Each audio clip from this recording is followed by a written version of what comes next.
Еще продолжение о дневнике про дневник будущей мамы хотелось бы рассказать тоже об этой маленькой книжечке. Извиняйте, девочки.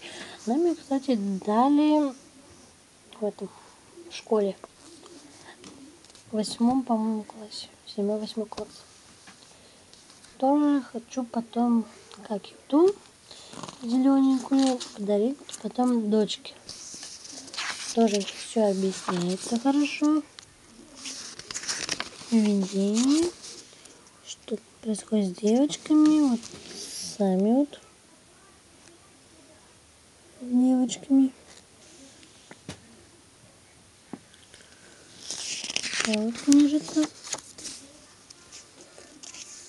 Тут девочки сами пишут про себя, что у них изменилось. Что не изменилось. Картинки такие, что где находится у девочек. Даже такая пусть календарик зачеркивать дни. Прометы дают. Маленькие такие штучки. Чтобы быть в форме.